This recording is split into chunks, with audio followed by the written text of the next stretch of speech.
All right, so I am going to try this Facebook Live thing. Um, Bear with me.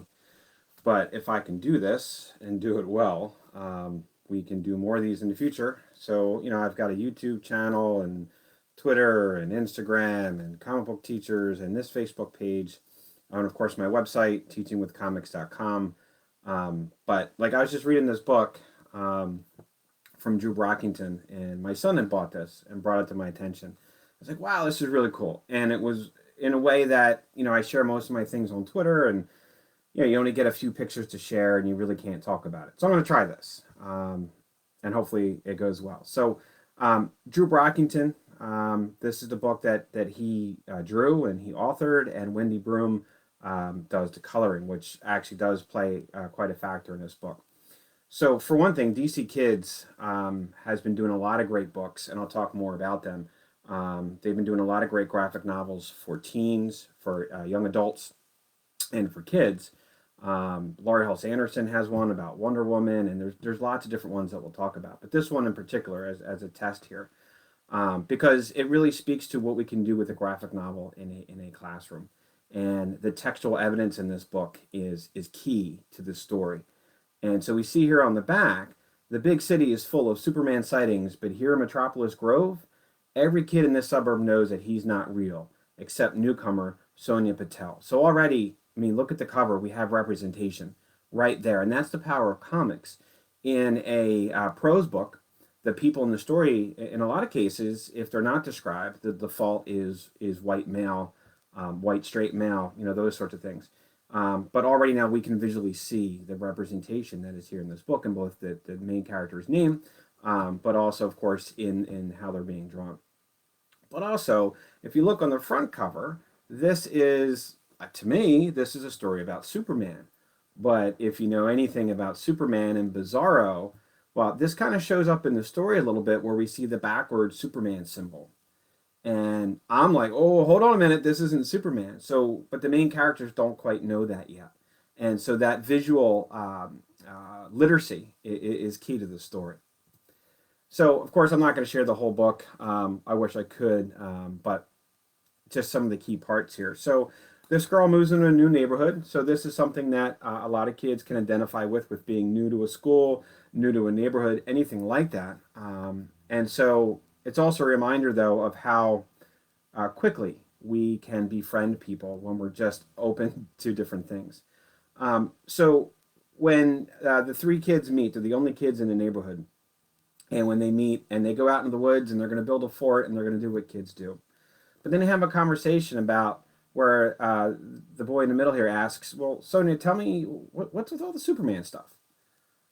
So then again, a good reader, we want readers to pick out specific evidence. And here in this visual literacy, now if we go back here, we notice in a couple of different panels that she does. She has a Superman symbol and a Superman toy, and she's got a super mover van and all these kinds of things. And okay, so what's up with that? So if you just read this here, you wouldn't know why he was asking that. But again, we want to teach our with prose and graphic novels to go back and read, and that's the power of a comic. Is we're in control of this movie, we're in control of this story in our minds, and we can go back and pick out that textual evidence.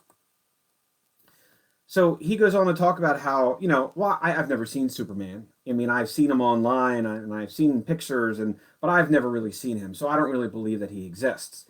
So, of course, the main character, she is from Metropolis and she has met Superman.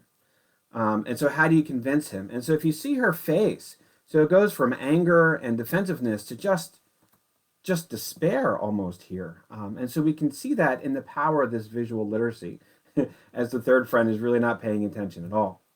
And then we go over to this next page here, and again, we see the Superman symbols. These are the first things that she put up, also on her backpack.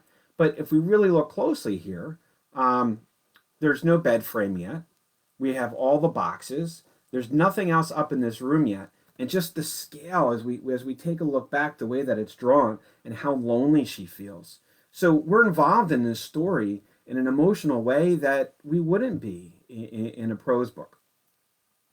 So how's she going to make them believe? And so there's several times throughout the book where again she's questioning who she is. She's questioning, she thought she has these friends, but do I really know them? And mom's trying to help out. And again, here on this panel, it's hard to have friends. And just that, the way that her body is kind of clenched up and she looks a little awkward and she's looking down at the ground and she's all by herself. And so again, emotionally, we can identify with this character, and we understand what she's going through. So then, spoiler alert, she meets Bizarro. Although on the back of the book, I'm not really spoiling it. On the back of the book, if you're looking, we see that it's Bizarro. So I'm already loving this story. And so she meets up with Bizarro. Again, read the book. You can get more into how she finds him and those sorts of things. So we know Bizarro. He does things and doesn't always do them right and things like that. And he says, me am hero, not bad. I saved a cat. He says, me am no monster. And I'm already starting to think about just me, Frankenstein's monster. So then, as we read farther in the story, we see that. Who created the monster? Society, of course, creates the monster. Is Bizarro evil, or does he do these things that he does in reaction to what kids are doing to him because he's different and they're making fun of him? So all of a sudden now, we've got this multi-layered, deep-level literature in this comic, and it's why I wanted to share this, and I hope this Facebook Live is doing what it's supposed to do, because it just struck me how much we can get out of this. I don't know, it's 140 pages that Drew Brockington did such a fantastic job on all this. So that's it for the presentation. Again, yes, I want you to buy the graphic novels, and particularly this book. I love this book, and I'll put it on my website on the YA section and the kids section and everything, but just fantastic. So just with this, the conversations I was able to have with my own children, let alone in a classroom, that we can have through these comics. So again, hopefully this went well.